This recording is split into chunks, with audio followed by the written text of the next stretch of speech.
எபிரேயர் 6ஆம் அதிகாரத்திலே எபிரேய ஆசிரியர் சொல்லுகிறார், மூல உபதேசங்களையே கற்றுக் கொடுத்து கொண்டிருந்தது போதும், நாம் பூரணராகும்படியாக அடுத்தடுத்த வேற காரியங்களுக்கு நாம் கடந்து போய் கொண்டிருக்க வேண்டும், அங்கேயே தேங்கி நிற்கக்கூடாது என்கிறதை குறித்து அவர் சொல்லுகிறார் என்று சொல்லி சென்ற வாரத்திலே நாம் பார்த்தோம்.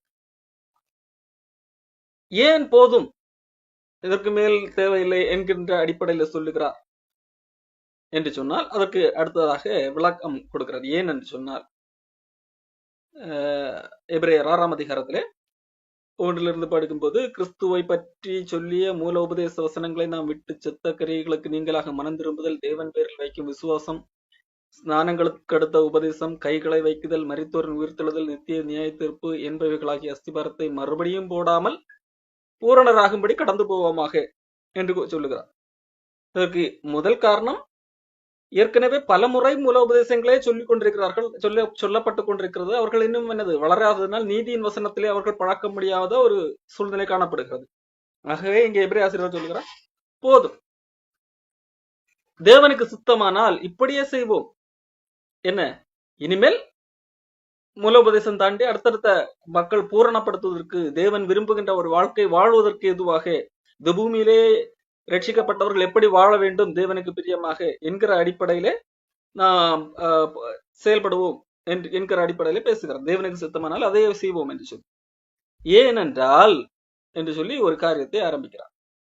ஒரு தரம் பிரகாசிக்கப்பட்டும் பரம ஈவை ருசி பார்த்தும் பரிசுத்தாவியை பெற்றும் தேவனுடைய நல்வார்த்தையையும் இனிவரும் உலகத்தின் பலன்களையும் ருசி பார்த்தும் மறுதலித்து போனவர்கள் தேவனுடைய குமாரனை தாங்களே மறுபடியும் சிலுவையில் அறைந்து அவமானப்படுத்துகிறபடியால் மனம் திரும்புவதற்கு ஏதுவாய் அவர்களை மறுபடியும் புதுப்பிக்கிறது கூடாத காரியம். இப்போ ஏன் இங்கே எபிரேய ஆசிரியர், சரி போதும்பா, அவங்க பல முறை மூல உபதேசங்கள் அடிப்படை உபதேசங்கள் சொல்லப்பட்டது, ஆனாலும் அவர்கள் என்னது புரிந்து கொள்ளாமல் ஒரு குழப்பத்திலே இல்லை, நாம் மறுபடியும் யூத மதத்துக்கே போலாமா என்று சொல்லிக் கொண்டிருக்கிறார்கள் என்கிறதற்காக மறுபடியும் என்ன செய்து கொண்டிருக்க வேண்டியதில்லை, மறுபடியும் மூல உபதேசங்களை சொல்லிக் கொண்டிருக்க வேண்டியதில்லை. இயேசு கிறிஸ்து நம்முடைய பாவத்திற்காக மரித்தார், நாம் பாவிகளாக இருந்தோம், ஆகவே மனம் திரும்பி இயேசு கிறிஸ்துவை விசுவாசிக்க வேண்டும், அப்பொழுது அவருக்குள்ளாக நாம் வருவோம், பரிசுத்தாவியானவர் நம்மை முத்திரை போடுகிறார் என்று சொல்லி சொன்னதையே திரும்ப திரும்ப சொல்லிக் கொண்டிருக்க வேண்டியதில்லை. ஏனென்றால் அது அவர்கள் பலமுறை கேட்டார்கள். அப்படி கேட்டு எல்லாவற்றிலும் இங்கே சில காரியங்கள் சொல்லப்பட்டிருக்கு, அதை குறித்து தான் பார்க்கலாம். அப்போ இது கேட்டு இவ்வளவு நாட்களுக்கு இவ்வளவு கூட இருந்தும், எல்லாம் தெரிந்தும், சத்தியத்தை எல்லாம் அறிந்த பின்பதாகவும் அவர்கள் வேண்டுமென்றே மறுதலித்து இயேசு கிறிஸ்து எனக்கு வேண்டாம் என்று சொல்லி மறுதலித்து போகிறவர்கள், அப்படி போனால் அவர்களை மறுபடியும் புதுப்பிக்கிறது கூடாத காரியம். என்ன செய்தாலும் நீங்கள் இப்போ ஏற்கனவே ஒரு 10 முறை உதாரணத்துக்கு சொல்லுங்க, எல்லாவற்றையும் தெளிவாக சொல்லி கொடுத்து விட்டீர்கள், அவர்களுக்கு சத்தியம் அறியக்கூடிய அளவிற்கு வெளிப்படுத்தி விட்டீர்கள். ஆனாலும் அதையும் மீறி நான் போகிறேன் என்று சொல்லி போனால், இல்ல அவன் போறான் அதனால நான் இன்னும் ஒரு 10 வாட்டி சொல்லிக் கொடுக்கிறேன் என்று சொல்வதனால் எந்த பிரயோஜனமும் இல்லை. எல்லாவற்றையும் அறிந்து அப்படி போகிறவன், இந்த எல்லாவற்றையும் அறிந்தும் அப்படி போகிறவன் மறுதலித்து போகிறபடியால், வேண்டுமென்றே போகிறபடியால், வேண்டுமென்றும் எல்லாவற்றையும் அறிந்து விட்டு வேண்டுமென்றே மறுதலித்து போகிறபடியால், அப்படிப்பட்டவனை நீங்கள் என்னதான் செய்தாலும் புதுப்பிக்கிறது கூடாத காரியம். ஆகையால் தான் இங்கே எபிரேய ஆசிரியர் சொல்லுகிறார், போதும், மூலோபதேசங்களே சொல்லிக் கொண்டிருந்தது போதும், நாம் அடுத்த கட்டத்துக்கு போவோம். ஒருவேளை போகிறவர்கள் போகட்டும், அவர்களை மறுபடியும் புதுப்பிக்கிறது கூடாத காரியம் என்கிற அடிப்படையில இங்கே பேசுகிறோம். சரி பார்ப்போம். இந்த வசனங்களை சிலர் தவறாக போதிப்பது உண்டு. என்ன போதிக்கிறார்கள்? ரட்சிக்கப்பட்டவர்கள் ரட்சிப்பை இழப்பார்கள் என்கிறதற்காகத்தான் இங்கே எபிரேய ஆசிரியர் பேசுகிறார் என்கிறது போல பேசுவார்கள். அல்ல, நாம் ஏற்கனவே வரிசையாக அந்த பின்னணியத்தோடு நாம் பார்த்து கொண்டு வருகிறோம். எபிரேயர் 1 5ஆம் அதிகாரத்திலிருந்து அதனுடைய தொடர்ச்சி தான் இங்கே 6ஆம் அதிகாரம். இப்போ என்ன பின்னணி என்கிற இதை நாம் புரிந்திருக்கிறோம். அங்கே எபிரேய மக்கள் ஒரு குழப்ப நிலையிலே ஒரு சில கள்ளப்போதர்களுடைய பேச்சை கேட்டு இருக்கிறார்கள். அவர்களை குறித்து இங்க எபிரேய ஆசிரியர் சொல்லுகிறார், நீங்கள் இன்னும் குழந்தைகளாகவே இருக்கிறீர்கள், நீங்கள் இன்னும் வளரவில்லை, நீதியின் வசனத்தை பழக்கப்படவில்லை என்கிறதாக எல்லாம் சொல்லுகிறார். ஆகவே உங்களுக்கு இன்னும் மூலோபதேசமே சொல்லப்பட வேண்டியது இருக்கிறது. இன்னும் உங்களுக்கு மூலோபதேசம் தான் சொல்லப்பட வேண்டி இருக்கிறது என்று சொன்னால் அவர்கள் எல்லாரும் முழுமையாக ரட்சிக்கப்பட்டவர்கள் என்கின்ற அர்த்தம் பூரணமாக நாம் சொல்ல முடியாது. சரி, இங்கே அவர்கள் ரட்சிக்கப்பட்டு அதன் பிறகு ரட்சிப்பை இழந்து போனார்கள் என்று அவர்கள் சொல்வதற்கு சில இந்த வசனங்களை ஆதாரமாக காட்டுகிறார்கள். என்ன? ஏனெனில் ஒரு தரம் பிரகாசிப்பிக்கப்பட்டும் பரம ஈவை ருசி பார்த்தும் பரிசுத்த ஆவியை பெற்றும் தேவனுடைய நல்வார்த்தைகளையும் இனிவரும் உலகத்தின் பலன்களையும் ருசி பார்த்தும் மறுதலித்து போனவர்கள் தேவனுடைய குமாரனை தாங்களே மறுபடியும் சிலுவையில் அறைந்து அவமானப்படுத்துகிறபடியால் மனந்திருப்பதற்கு எதுவாக அவர்களை மறுபடியும் புதுப்பிக்கிறது கூடாது. அப்ப இதிலே சொல்லப்பட்ட காரியம், இதெல்லாம் ரட்சிக்கப்பட்ட மனிதனுடைய அடையாளங்கள். அப்படிப்பட்டவர்கள் மறுதலித்து போனால் மறுபடியும் புதுப்பிக்க முடியாது. ஆகவே ரட்சிக்கப்பட்டவர்களும் மறுதலித்து போக வாய்ப்பு உண்டு என்பதாக பேசுவார்கள். இதுல குறிப்பிட்டிருக்கிற காரியம் ரட்சிக்கப்பட்டவர்கள் என்கிறதற்கான அடையாளம் அல்ல. இதுல என்ன சொல்லப்பட்டிருக்கிறது? ஏனெனில் ஒரு தரம் பிரகாசிப்பிக்கப்பட்டும், ஒரு தரம் பிரகாசிக்கப்பட்டும் என்றால் அவர்கள் ரட்சிக்கப்பட்டார்கள் என்று அர்த்தம் அல்ல. பரம ஈவை ருசிக்கு பார்த்தும் பரிசுத்தாவியை பெற்றும் என்று சொன்னா பரிசுத்தாவியே பெற்றிருக்கிறார்கள், அப்ப அவர்கள் ரட்சிக்கப்படாமல் எப்படி பரிசுத்தாவி வருவார் என்றெல்லாம் சொல்வார்கள். சரி, நாம் ஒன்றாக பார்ப்போம். ஒரு தரம் பிரகாசிக்கப்பட்டும் என்றால் ஒருவர் சுவிசேஷத்தை கேட்கிறார், அதன் உண்மையை புரிந்தும் கொள்ளுகிறார். ஆனால் அந்த உண்மையை புரிந்து கொண்டார் என்கிறதற்காக அவர் ரட்சிக்கப்பட்டவர் ஆகாது. உதாரணத்துக்கு யாக்கோபு புஸ்தகத்திலே 2ஆம் அதிகாரத்திலே யாக்கோபு ஒரு காரியத்தை சொல்வார். யாக்கோபு 2:19 தேவன் ஒருவர் உண்டென்று விசுவாசிக்கிறாய், அப்படி செய்கிறது நல்லதுதான், பிசாசுகளும் விசுவாசித்து நடுங்குகின்றன என்று சொல்லி இங்கு யாக்கோபு சொல்லுவார். தேவன் ஒருத்தர் இருக்கிறார் என்று சொல்லி விசுவாசிக்கிறது எல்லா மனிதர்கள் மட்டுமல்ல, பிசாசுகள் கூட விசுவாசித்து அந்த கடவுளுக்கு நடுங்குகிறது. ஒரு மனிதன் ஒரு சொல்லப்படுகிற சுவிசேஷத்தை, சத்தியத்தை கேட்கிறான், அப்படி சரி இது உண்மையா இருக்கும் என்று சொல்லி அது கன்வின்ஸ் ஆகிறான் என்கிறதற்காக அவன் ரட்சிக்கப்பட்டவன் என்று ஆகிவிடாது. அப்போ இங்கே ஒருவர் பிரகாசிக்கப்பட்டு என்று சொல்லுகிறது, அவனுக்கு சுவிசேஷம் சொல்லப்பட்டு அது அவனுக்குள்ளாக ஒரு பிரகாசத்தை உண்டு பண்ணுகிறது. அவன் மனம் மாறினான் என்று அர்த்தம் அல்ல. அறிவு மட்டும் ஒரு மனிதன் ரட்சிக்கப்பட்டதனுடைய அடையாளமாகாது. எல்லாவற்றையும் அறிந்து கொண்டான் என்கிறதற்காக அவர் ரட்சிக்கப்பட்டவனாக இருக்க முடியாது. அதற்கு உதாரணமாக நாம் யூதாசை சொல்லலாம். இந்த சொல்லப்பட்ட எல்லா காரியத்திற்கும் நாம் யூதாசை உதாரணமாக சொல்லலாம். யூதாசை குறித்து அவன் இயேசு கிறிஸ்துவோடு கூட இருந்தான், இயேசு கிறிஸ்து சொன்ன எல்லா வார்த்தைகளையும் கேட்டான், இயேசு கிறிஸ்து சொன்ன எல்லா உண்மைகளையும் அவன் கேட்டானா, எல்லா சத்தியத்தையும் அறிந்தான். அப்போ எல்லா மனிதர் இயேசு கிறிஸ்து ஒளியாக வந்தார், அந்த ஒளி எல்லா மனிதர்களுக்கும் கிடைத்ததை, அன்றைக்கு இருந்த எல்லா மனிதர்களுக்கும் கிடைத்ததை போல ஒரு வெளிச்சம் கிடைத்தது. யாருக்கு? யூதாசுக்கு. அந்த யூத மக்களிலே வேறும் அநேகர் இயேசு கிறிஸ்துவ குறித்த வெளிச்சம் உண்டாயிற்று. ஆனால் அவர்கள் ரட்சிக்கப்பட்டவர்களா? அல்ல.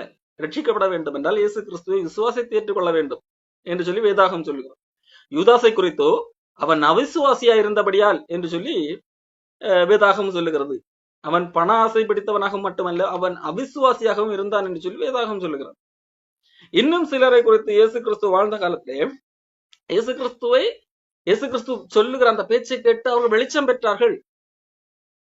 ஆனால் அவர்கள் இயேசு கிறிஸ்துவை ஏற்றுக்கொள்ளவில்லை, விசுவாசித்து ஏற்றுக்கொள்ளவில்லை. ஏன்னா அன்றைக்கு இருந்த ஜபாலயங்களிலிருந்து அவர்கள் யாராக இயேசு கிறிஸ்துவை பின்பற்றி போனால் புறம்பாக்கி போடுவார்கள் என்று சொல்லி மனுஷர்களுக்கு பயந்து, மனுஷர்களால் எங்களுக்கு வரக்கூடிய மகிமை போய்விடும் என்று பயந்து இயேசு கிறிஸ்துவை ஏற்றுக்கொள்ளவில்லை என்று சொல்லப்படுகிறது. காரணம், மனிதர்களால் வருகின்ற மகிமைதான் எங்களுக்கு முக்கியமே தவிர தேவனிடத்திலிருந்து வருகிற மகிமை அது இல்ல, முக்கியமல்ல என்று அவர்கள் கருதினார்கள். ஆகவே ஒரு தரம் பிரகாசிக்கப்பட்டும் என்றால் சுவிசேஷத்தை அல்லது சத்திய வசனத்தை கேட்டு அதன் மூலமாக அந்த உண்மையை புரிந்து கொள்வது. மாறாக அது அவர்கள் விசுவாசித்து ரட்சிக்கப்பட்டார்கள் என்று அர்த்தம் அல்ல. பிரகாசிக்கப்பட்டார்கள், பரம ஈவை ருசி பார்த்தார்கள். பரம ஈவு தேவனுடைய கிருபை. அப்போ அவர்கள் ருசி பார்த்தார்கள், தேவனுடைய கிருபை எப்படிப்பட்டது என்பதை ருசி பார்த்தார்களே தவிர அதிலே பங்குள்ளவர்களாக மாறவில்லை. அங்கே எபிரேயர்கள் கூடி அந்த சபையிலே வரும்போது அங்கே தேவ கிருபை வெளிப்படுகிறது. தேவ கிருபை எப்படிப்பட்டது என்று சொல்லப்படுகிறது. ஆனால்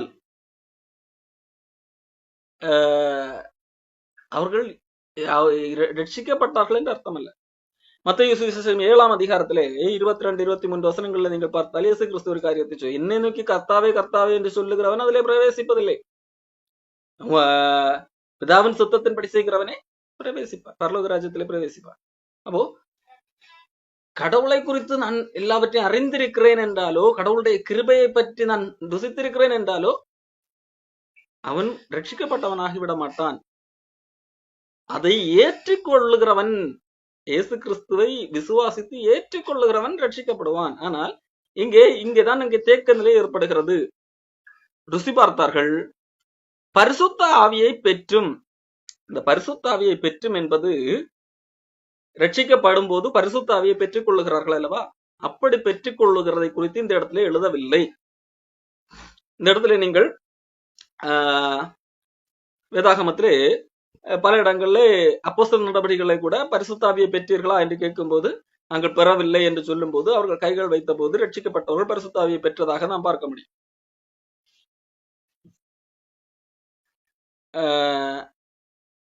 கலாத்தியர் மக்களிடத்திலே நீங்கள் விசுவாசத்தினால ஆவியை பெற்றீர்களா இல்லை நியாயப்பிரமாணத்தின் கிரியைகளினாலே ஆவியை பெற்றீர்களா என்று சொல்லி அப்போஸ்தலன் கேள்வி எழுப்புவார்.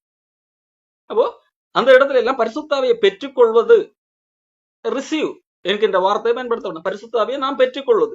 அதற்கு நாம் என்ன செய்ய வேண்டும்? இயேசு கிறிஸ்துவை விசுவாசித்து ஏற்றுக்கொள்ள வேண்டும். ரட்சிக்கப்படும் போதுதான் அந்த பரிசுத்த ஆவி வருவதும் பரிசுத்த ஆவியை பெற்றுக்கொள்வதும் ரட்சிக்கப்படுவதும் ஒன்றாக இருக்கக்கூடிய ஒரு செயல். ஆனால் இந்த இடத்திலே சொல்லப்பட்ட எபிரேயர் 6ஆம் அதிகாரத்திலே 4ஆம் வசனத்திலே இங்கே சொல்லப்படுகிறது அல்லவா, பரிசுத்த ஆவியை பெற்றும் என்று சொல்லி சொல்லப்படுகிறது அல்லவா.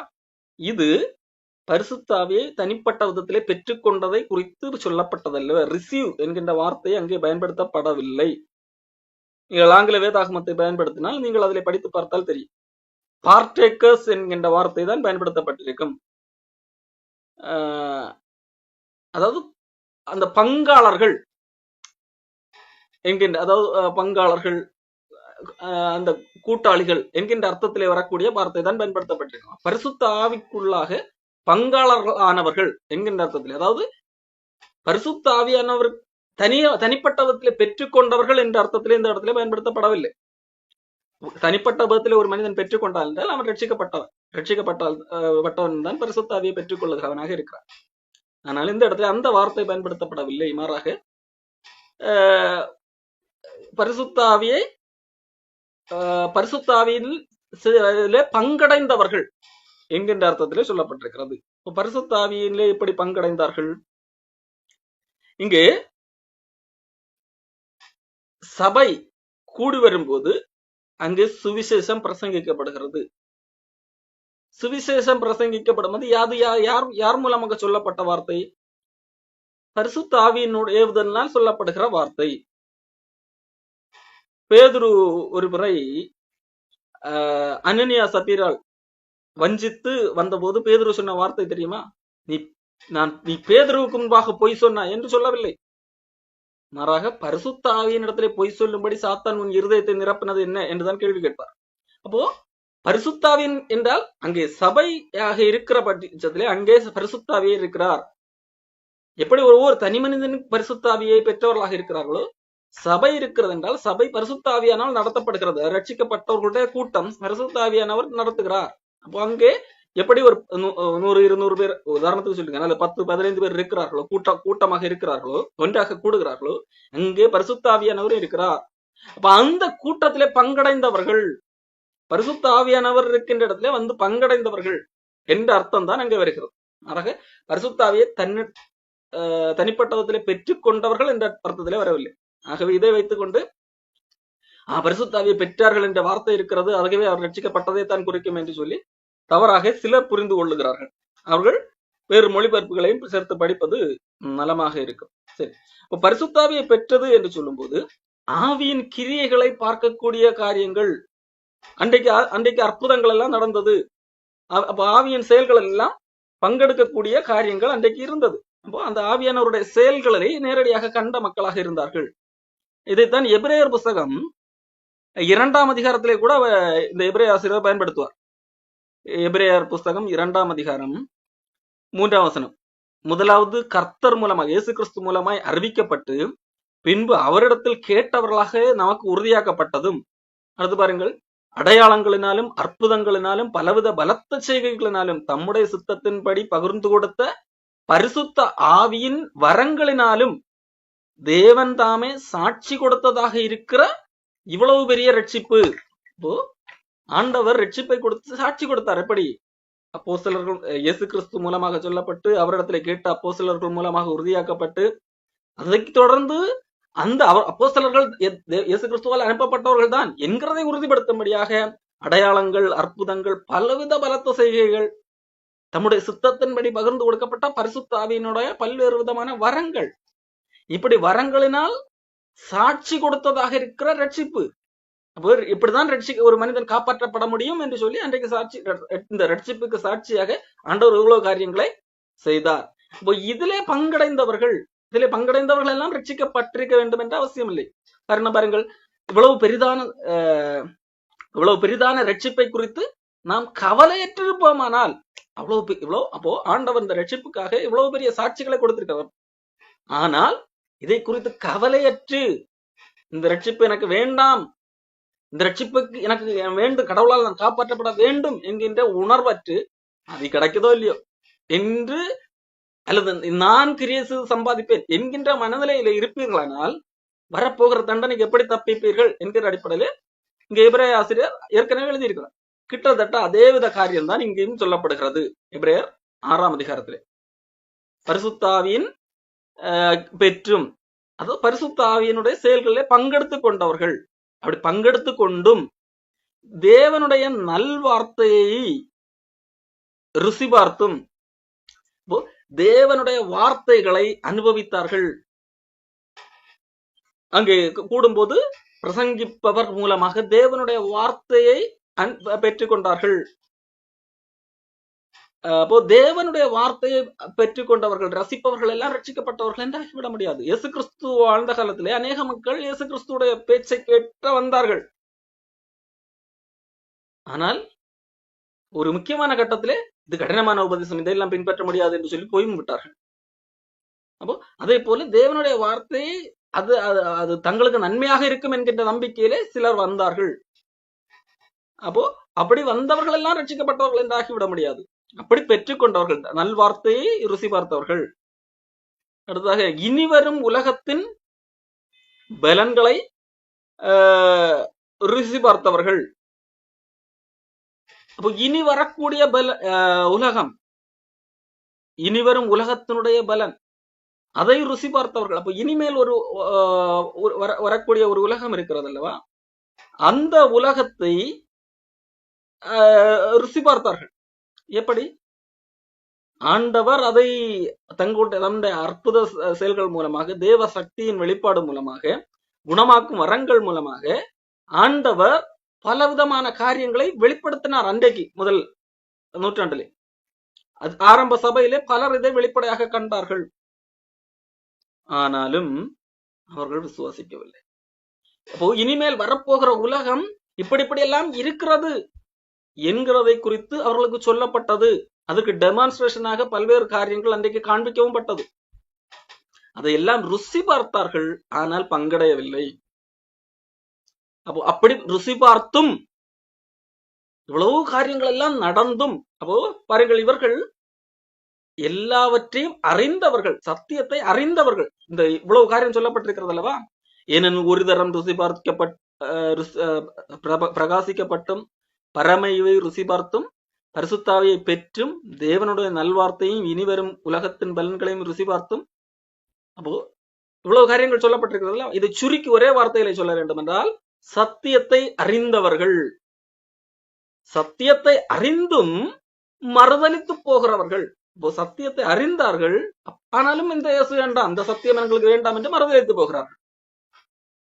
அப்போ சத்தியத்தை அறிந்து ஏற்றுக்கொள்ளவில்லை, மாறாக சத்தியத்தை அறிந்தும் அக்கால சூழ்நிலை தான், அந்த கால சூழ்நிலைக்கு ஏற்ப இந்த நாம் இப்படி முடிவெடுக்கிறதான் இந்த உலகத்திலே வாழ்வதற்கு நமக்கு சேஃப் என்று நினைத்து சத்தியத்தை புறக்கணித்து விட்டு இந்த உலகத்திலே வாழ்வதற்கு ஏற்ற ஒரு முடிவை எடுத்துக்கொண்டு போகிறோம். அதாவது இன்றைக்கு யூதர்களுக்கு இருந்த பெரிய பிரச்சனையே, யூதத்திலிருந்து கிறிஸ்தவத்துக்கு வருகிறார்கள், சுவிசேஷத்தை கேட்டுதான் வருகிறார்கள். ஆனால் சிலர் அவர்களிலே சிலர் எப்படி நினைத்திருக்கலாம், இது ஒரு மதம், இது இங்க இருக்கிறதை காட்டிலும் அங்கே ஒரு செழிப்பான வாழ்க்கை இருக்கும் என்று கூட நினைத்திருக்கலாம். ஆனால் இங்கே வந்த பிறகு இங்கே கிறிஸ்தவத்தில் ஏகப்பட்ட துன்பம், கிறிஸ்தவர் ஆன பிறகு பல்வேறு விதமான துன்பங்கள், உபத்திரவங்கள் நடந்தது. இதுல வேறு சில யூதர்கள் ஒரு கள்ள போதனை வந்து பரப்பி விட்டார்கள். யுத மதத்துக்கு திரும்ப இழுக்கிறார்கள். நீங்கள் இருக்கிறது தவறானது, நீங்கள் கிறிஸ்தவத்துக்கு தவறாய் போய்விட்டீர்கள், இயேசு கிறிஸ்துவால் எல்லாம் உங்களை காப்பாற்ற முடியாது, அவர் சாதாரண மனிதர், மோசை காட்டிலும் கீழானவர், தேவதூரை காட்டிலும் கீழானவர், அவர் தன்னை தானே கூட காப்பாற்றிக் கொள்ள முடியாதவர் என்றெல்லாம் பல்வேறு விதமான இது பரப்பி விட்டார்கள். அப்போ என்னது, அப்போது இருக்கின்ற அந்த சூழலையும் பார்க்கிறார்கள். யூதர்களுக்கு பண்டிகை இருக்கிறது, பலி செலுத்துகிறார்கள். அப்போ அவர்களுக்கு என்னது, பாவம் போக வழி இருக்கிறது, நமக்கு பாருங்கள் நம்ம என்று சொல்லி அவர்கள் சத்தியத்தை அறிந்தவர்கள் தான். ஆனால் இந்த சத்தியத்தை புறக்கணித்து விட்டு பின்பு வந்த அந்த யூதர்களுடைய பேச்சை கேட்டு அங்கே போக நினைக்கிறவர்களாக இருக்கிறார்கள். அப்போ அவர்கள் சத்தியத்தை அறிந்தார்களே தவிர சத்தியத்தை உள்வாங்கி அதை உணர்வுபூர்வமாக ஏற்றுக்கொள்ளவில்லை. ஆகவேத்தான் அவர்களால் பின்வாங்கி போக முடிகிறது. அப்போ இதைத்தான் இங்கே எபிரேய ஆசிரியர் கூறுகிறார். அப்போ சத்தியத்தை இவ்வளவு காரியங்கள் எல்லாம் அவர்கள் பங்கெடுத்து கொண்டார்கள், ஆனாலும் யாராவது மறுதலித்து போவார்கள் என்றால், இதையெல்லாம் மீறி ஒருத்தன் மறுதலித்து போகிறான் என்று சொன்னால் அவனை எல்லாம் புதுப்பிக்கிறது கூடாத காரியம். ஏன், அவனுக்குதான் எல்லாம் ஏற்கனவே தெரியுமே. ஒருத்தனுக்கு தெரியாமல், சத்தியமே தெரியாமல் ஒரு தவறான உபதேசத்திலே இருக்கிறான், அவனுக்கு இன்னும் இந்த முழு சத்தியம் தெரியவில்லை, தெரியாமல் இருக்கிறான், அவன் போகலாம் வரலாம், அது ஓகே. ஆனால் எல்லாம் தெரிந்தும், இதுதான் சத்தியம் என்று தெரிந்தும் இந்த சத்தியம் எனக்கு வேண்டாம் என்று சொல்லி போகிறவர்கள், அதைத்தான் இங்கே எபிரேய ஆசிரியர் போகிறார். சத்தியம் சரியாக தெரிகிறது, இதுதான் திட்டமான சத்தியம் என்று தெரிகிறது, புரிகிறது. ஆனால் சூழலை பார்க்கும் போது இந்த உலகத்திலே வாழ்வதற்கு எனக்கு இந்த சத்தியம் சத்தியம் எனக்கு ஒன்றுக்கும் உதவாது, எனக்கு இப்போது இருக்கிற அந்த துன்பத்தை எல்லாம் பார்க்கும்போது நான் அங்கே வாழ்வதுதான் சேஃப் என்று சொல்லி அங்கே போகிறவர்கள், இது இயேசு கிறிஸ்து வேண்டாம் என்று சொல்லி. அப்போ இது இப்படிப்பட்டவர்களை புதுப்பிக்கிறது, மறுபடியும் புதுப்பிக்கிறது கூடாத காரியம் என்று சொல்லி எபிரேய ஆசிரியர் சொல்லுகிறார். இதே காரியத்தை இயேசு கிறிஸ்து வாழ்ந்த போது உவமை வழியாக சொல்லி இருக்கிறார். ஆண்டவர் இயேசு கிறிஸ்து விதைக்கிறவன் பற்றிய ஒரு உவமையை சொல்லுகிறார். அங்கே பாருங்கள்,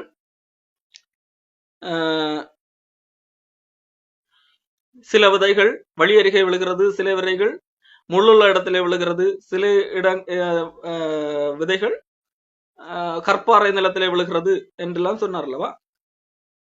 சில விதைகள் மட்டும்தான் நல்ல நிலத்திலே விழுகிறது. அப்போ விதைகள் விழுந்தது சரி, விதைகள் விழுந்தது. ஆனால் நல்ல நிலம் என்பது கொஞ்சமாகத்தான் இருந்தது, மீதி எல்லாம் கொஞ்சம் என்னது, முள்ளுள்ள இடங்களாக இருந்தது. முள்ளுள்ள இடங்களிலே விழுந்தது முளைத்ததா? முளைத்தது. கற்பாறை இடங்களிலே விளைந்தது முளைத்ததா? முளைத்தது. வழியருகே விழுந்தது, அது முளைக்கவில்லை, அது போட்ட உடனடியாக பறவைகள் வந்து கொத்தி போயிட்டு. ஆனால் இங்கே சில முள் இடங்களிலாகட்டும் கற்பாறை இடங்களிலாகட்டும் முளைத்தது, ஆனால் வளரவில்லை. ஏன்? அதுக்கு இயேசு கிறிஸ்து காரணத்தை சொல்லுகிறார். மார்க்கு 4ஆம் அதிகாரத்திலே 16-17 படிக்கிறேன். அப்படியே வசனத்தை கேட்டவுடனே அதை சந்தோஷத்தோடு ஏற்றுக்கொண்டும், சந்தோஷத்தோடு ஏற்றுக்கொள்ளுகிறார்கள், பிரகாசிக்கப்பட்டவர்கள் பிரகாசம் அடைகிறார்கள், தங்களுக்குள்ள வேர் கொள்ளாதபடியா. ஆனால் என்னது, தங்களுக்குள்ளே வேர் கொள்ளவில்லை, கொஞ்ச காலம் மாத்திரம் நிலைத்திருக்கிறார்கள். கொஞ்ச காலம் மாத்திரம் நிலைத்திருக்கிறார்கள். அப்ப ஏன் அவங்க பின்னாடி போறாங்க? அடுத்த வசனத்தின் நிமித்தம் உபத்திரவம் துன்பம் உண்டான உடனே, வசனத்தின் நிமித்தம் இந்த வசனத்தின்படி நடக்கும்போது, இந்த சுவிசேஷத்தை ஏற்றுக்கொண்டு சுவிசேஷத்துக்குள்ளாக வரும்போது துன்பம் வருகிறது. துன்பம் வந்த உடனடியாக என்னது, நம்ம அவர்கள் உண்மையிலே ஏற்றுக்கொண்டார்களா, இவர்கள் நல்ல நிலமா இல்லை வழியருகே விழுந்த நிலமா என்பது வெளிப்படுகிறது. கொஞ்சம் முளைத்து வருகிறது போல தோன்றும். அப்போ கொஞ்சம் முளைத்து வரும்போது ஆரம்பத்திலே பார்க்கும்போது என்னது, முள்ளுள்ள இடத்திலும் முளைத்து வருகிறது, கற்பாறை இடத்திலேயும் முளைத்து வருகிறது, நல்ல நிலத்திலும் முளைத்து வருகிறது. கிட்டத்தட்ட ஒரு இன்ச்சு 2 இன்ச்சு வளர்கிறது. பார்ப்பதற்கு என்னது, எல்லாரும் முளைத்து விட்டார், வசனத்தை கேட்டு முளைத்தார்கள். நம்ம என்ன நினைப்போம், எல்லாரும் ரட்சிக்கப்பட்டவர்கள் நினைப்போம். ஆனா ஒரு 2-3 நாள் போகும்போது இங்க என்ன நடக்கிறது, முள்ளுள்ள இடத்திலே விதைக்கப்பட்டவர்கள், கற்பாறை இடத்திலே விதைக்கப்பட்டவர்கள் என்ன ஆகிறார்கள், அதுக்கு மேல வேறு கொள்ளவில்லை. அவர்கள் மேலோட்டமாக விசுவாசித்தவர்கள். அவர்கள் என்னது, இங்க வந்த உபத்திரவம் எல்லாம் இருக்காது என்று நினைத்து வந்தவர்கள். இயேசு கிறிஸ்துவை சரியாக வசனத்தை எல்லாம் கேட்டார்கள், ஓகே, ஆனால் சரியாக விசுவாசிக்கவில்லை. அவர்களுடைய மனதில் என்னது, உபத்திரம் எல்லாம் வராது, செழிப்பா வாழலாம். ஆனால் இவர்கள் எதிர்பார்க்காத மாதிரி உபத்திரம் வருகிறது வசனத்தின் நிமித்தம். உபத்திரம் வரும்போதுதான் என்னது, புத்தியை காட்ட ஆரம்பிக்கிறார்கள்.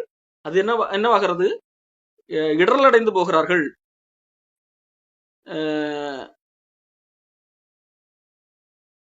இவர்களே கற்பாறையில் விதைக்கப்பட்டவர்கள். அடுத்ததாக சொல்ல, வசனத்தை கேட்டும் உலக கவலைகளும் ஐஸ்வர்யத்தின் மயக்கமும் மற்றவைகளை பற்றி உண்டாகுகிற இச்சைகளும் உட்பிரவேசித்து வசனத்தை நெருக்கி போட அதனால் பலனற்று போகிறார்கள்.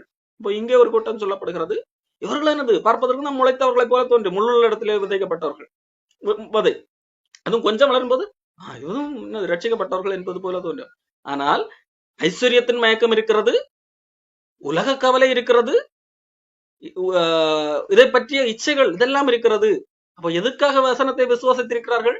அவர்களுடைய அடிப்படை ஆழ்மனதிலே நம்பிக்கை என்ன, நம்ம இந்த இதை பின்பற்றினால் நம்முடைய இச்சைகள் எல்லாம் நிறைவேற்றிக் கொள்ளலாம், நம்ம என்னது, கடவுள் நம்மளை பணக்காரராக மாற்றுவார் என்கிற ஒரு நம்பிக்கையில, தவறான நம்பிக்கையிலே பின்பற்றி இருக்கிறார்கள். அப்போ இந்த அடிப்படையிலே அவர்களுடைய அந்த சரியான சத்தியம் என்னப்படுகிறது, நெருக்கப்பட்டு அது ஒன்றுகள் அது இல்லாமல் போகிறது, அல்லது அது புரட்டப்பட்டு அவர்களுக்கு ஏற்றபடி திருத்து பொய்யாய் போதிக்கிறார், உள்வாங்கிக் கொள்ளுகிற நிலைமைக்கு ஆகிறார். ஆகவே அது கேன்சல். நம்ம என்ன, சிலர் என்ன நினைக்கிறார்கள், இதையெல்லாம் பார்த்து கொண்டு சில போதர்கள் பேசுகிறார்கள், ரட்சிக்கப்பட்டா ஆனா என்னது ரட்சிப்பு இழந்துட்டான் அப்படின்னு நினைக்கிறார்கள். ஆனால் இவர்கள் ரட்சிக்கப்பட்டவர்களே அல்ல. ரட்சிக்கப்பட்டிருந்தவர்களை குறித்து இங்க இயேசு கிறிஸ்து சொல்கிறார், நல்ல நிலத்தில் விழுந்த விதைகள், அது என்னது, முளைத்தது, அதை எதுவும் நெருக்கவில்லை, உலக கவலையும் அதை நெருக்கவில்லை, அதை நெருக்கி போட முடியவில்லை. உபத்திரவம் என்னது, அதனுடைய வேர்க்குகளை போக விடாமல் தடுக்கவில்லை. அதற்காக பொருள் அதற்கு உபத்திரவம் வரவில்லை என்றல்ல, அதை ஒன்றும் செய்ய முடியவில்லை, காரணம் அது நல்ல நிலமாக இருந்தது. அப்ப அது என்ன செய்தது, அது பலன் கொடுத்தது. அது ஒருவேளை என்னது, 1 30 பலன் கொடுத்தது, 1 60 கொடுக்கிறது, 1 100 கொடுக்கிறது, ஆனால் பலன் கொடுக்கிறது. எங்க என்ன போகவில்லை, ரட்சிப்பு இழந்து போகவில்லை. நல்ல நிலத்திலே விழுந்த விதை என்ன செய்யவில்லை, கெட்டு போகவில்லை. அதான் இயேசு கிறிஸ்து சொல்லுகிறார். ஆகவே தான் ஆரம்பத்திலே பார்க்கிறதுக்கு எல்லாரும் ஒருவேளை நாம் தவறாக நினைக்கலாம், ரட்சிக்கப்பட்டவர்கள் போல எல்லாம் நினைக்கலாம்.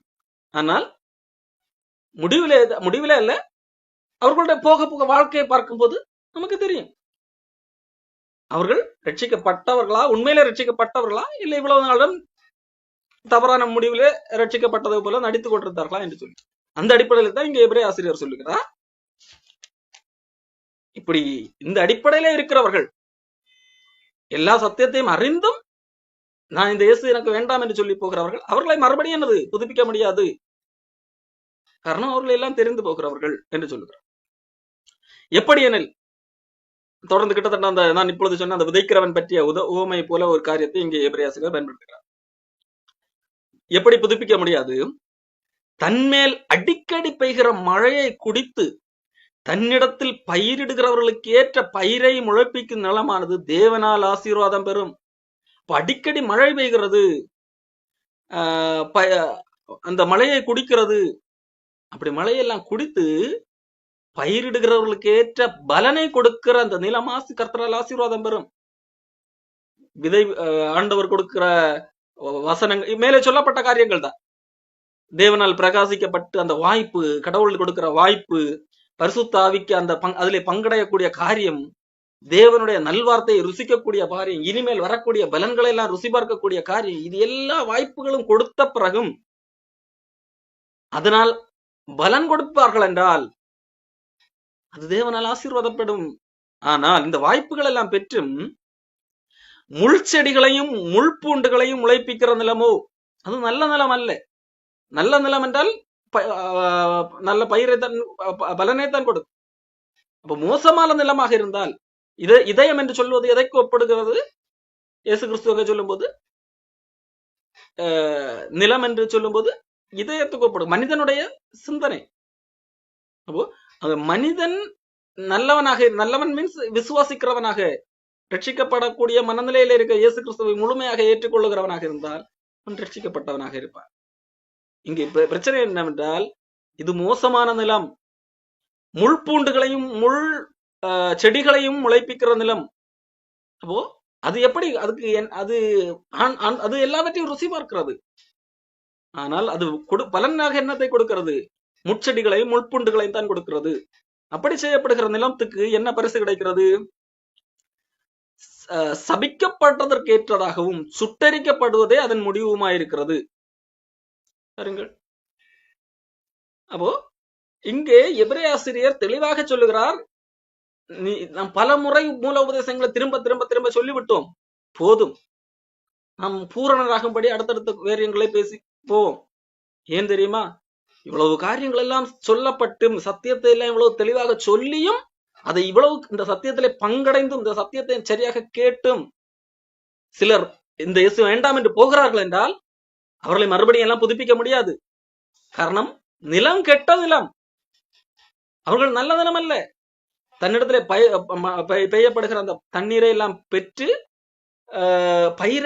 பயிரிடுகிறவனை கேட்ட பலனை கொடுக்கிற நிலம், அது ஆசீர்வாதம். ஆனால் அப்படி போகிறவர்கள் எதை கொடுக்கிறதில்ல? முட்செடிகளையும் முட்பூண்டுகளையும் கொடுக்கிறதில்ல. அது சுட்டரிக்கப்படுவதுதான் அதனுடைய முடிவு.